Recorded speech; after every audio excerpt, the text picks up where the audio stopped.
Back to our channel. రేపైతే తెలంగాణ రాష్ట్ర cabinet meeting అయితే జరగబోతుంది. అసలు దీంతో మాకేం సంబంధం బ్రదర్, మీరు ఇలాంటి విషయాలు చెప్తున్నారని మీరు అనుకోవచ్చు. No problem. ఇలాంటి విషయాలతోనే మన నోటిఫికేషన్స్ అనేవి ఇంటర్లింక్ అప్ అయి ఉన్నాయి అనేది మీరు అర్థం చేసుకోవాలి. ఎలా అంటే రేపు తెలంగాణ రాష్ట్ర క్యాబినెట్ మీటింగ్కు రేవంత్ రెడ్డి అన్న అధ్యక్షన జరగబోతుంది. దీనికి గల ప్రధాన కారణాలు ఏంటంటే రేపు బీసీల కులగణనకు సంబంధించిన నివేదికను ఆమోదించబోతుంది క్యాబినెట్ మీటింగ్లో క్యాబినెట్ మినిస్టర్స్. అదేవిధంగా ఎస్సీ వర్గీకరణకు సంబంధించిన ఏదైతే ఉపసంఘం మంత్రివర్గ ఉపసంఘం నివేదికను, అదేవిధంగా ఎస్సీ ఉపవర్గీకరణ పైన నియమించిన కమిషన్ అధ్యక్షుడు ఎవరైతే మహమ్మద్ అఖ్తర్ షమీం ఉన్నారో వారి యొక్క నివేదికను కూడా రేపు ప్రభుత్వము సబ్మిట్ చేయబోతుంది ప్రభుత్వానికి. ప్రభుత్వం రేపు ఎస్సీ వర్గీకరణకు సంబంధించిన నివేదిక పైన కూడా క్యాబినెట్లో చర్చించబోతున్నారు. క్యాబినెట్ మినిస్టర్స్ మీటింగ్లో చర్చించబోతున్నారు.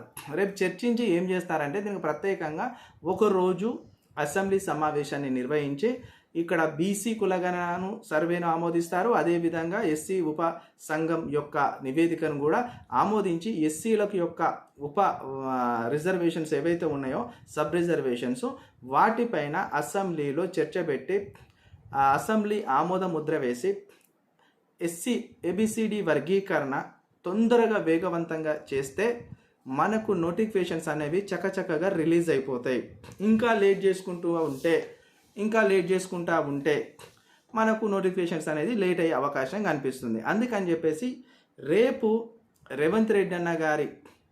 ముఖ్యమంత్రి రేవంత్ రెడ్డి అన్నగారి అధ్యక్షతన క్యాబినెట్ మినిస్టర్స్ మీటింగ్ జరగబోతుంది. రాష్ట్ర క్యాబినెట్ మినిస్టర్స్ మీటింగ్ జరగబోతుంది.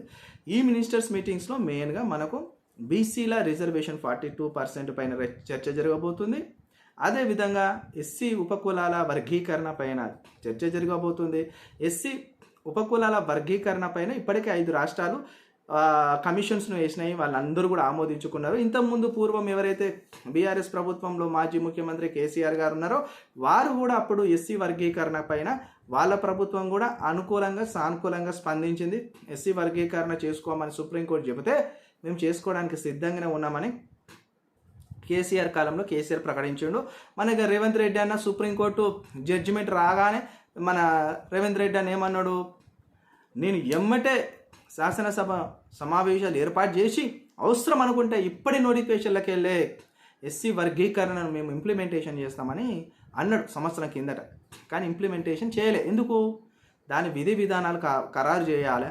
అసలు ఎస్సీల జనాభా ఎంతున్నది, ఉపకులాల జనాభా ఎంతున్నది, వాళ్ళ ఆర్థిక స్థితిగతులు ఏంది, వాళ్ళ ఎకనామికల్ ప్రాబ్లమ్స్ ఏంది అనేవి అన్నీ కూడా చూడాలి. కాబట్టి దానికి ఒక కమిషన్స్ 2 వేసిండు. ఒకటేమో మంత్రివర్గ ఉపసంఘ కమిషన్ ఒకటి వేసిండు, ఇంకోటేమో ఉపవర్గీకరణ పైన ఒక కమిషన్ సపరేట్ వేసిండు, అది జ్యుడిషియల్గా.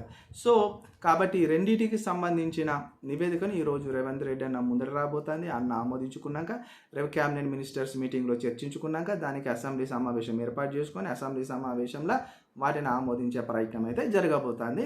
కాబట్టి ఎవరైతే గ్రూప్ 1, గ్రూప్ 2, గ్రూప్ 3 డిఎస్సీలకు సంబంధించిన నోటిఫికేషన్ ప్రిపేర్ అవుతున్నారో మీరు ప్రిపేర్ కండి.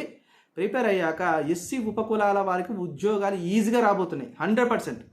మీరు 100% ప్రిపరేషన్ చేయకుండా పర్వాలేదు. నేను 60% చదివిన ఉద్యోగాలు వచ్చేటి ఇంతకుముందు అని చెప్పిన, ఇప్పుడు ఎస్సీ వర్గీకరణ ఉపవర్గీకరణ జరిగిన తర్వాత ఎస్సీలలో ఏబిసిడి వర్గీకరణ జరిగిన తర్వాత నువ్వు 40% కష్టపడు, నీకు ఎస్సీ రిజర్వేషన్ ఉంటే నీకు ఉద్యోగం వస్తుంది. ఎస్సీ ఏబిసిడి వర్గీకరణ ఉన్నది కదా, ఇది వచ్చిన తర్వాత నీ కోటాలో నీకే ఉద్యోగాలు వస్తాయి. ఇంతకుముందు 15% అనేది ఒక రౌండ్ ఫిగరు. అది ఎట్లుండదు అంటే గుంపులో గోవిందా, ఎస్సీ ఉపకులాలు ఎవరు పడితే వాళ్ళ 15% కోటాను పంచుకోవాలి. కానీ ఇప్పుడు అట్లా కాదు. ఈ 15% కోటాను 4 భాగాలు విడగొట్టి ఎక్కువగా ఉపకులాల ఎవరైతే పూర్ ఉంటారో వాళ్ళకు 1%, ఇంకో కొద్దిగా డెవలప్ ఉంటారో వాళ్ళకు 1%, ఇట్లా శాతాలుగా విడగొడితే నీకు వచ్చే పర్టికులర్ శాతంలో నీకు ఎన్ని పోస్టులు ఉంటాయో నువ్వు ఈజీగా సంపాదించుకోవచ్చు. ఇందులో ఇంతకుముందు ఎక్కువగా లబ్ధి పొందిన వాళ్ళు ఎవరు? ఎస్సీ ఉపకులాల వర్గీకరణల కాకముందు ఎక్కువగా మాల లబ్ధి పొందుతున్నారు, మాదిగలు లబ్ధి పొందుతున్నారు అనేది ఉండే. ఇక కింది స్థాయి అట్టడుగు ఎస్సీ కులాలలో ఉన్న వాళ్ళు ఉండే కదా, చిందులు వాళ్ళు వీళ్ళంతా వాళ్ళకి పాపం వాళ్ళకి దక్కపోతుంటే అంటే వీళ్ళతో కాంపిటీషన్లో పోటీ పడలేనంత స్థితిలో ఉంటుండే. ఇప్పుడు అట్లా లేదు, మీ అందరికీ కూడా సపరేట్ నోటిఫికేషన్ ఒకటే, సపరేట్ రిజర్వేషన్ రాబోతుంది. ఆ సపరేట్ రిజర్వేషన్లో నీ ఫలాలు, నీ యొక్క ఉద్యోగ ఫలాలు, నీ రిజర్వేషన్ ఫలాలు నువ్వే పొందుతావు. ఇక బీసీలో కూడా పరిస్థితి అట్లా ఉన్నది. మరి మీ కోట కూడా వేస్తాడట. మరి ఏం చేస్తాడో చూడండి. అంతవరకు అయితే ఛానల్ చూసిన వారు లైక్ చేయండి, కామెంట్ చేయండి, సబ్స్క్రైబ్ చేయడం మాత్రం మర్చిపోండి. Thank you so much.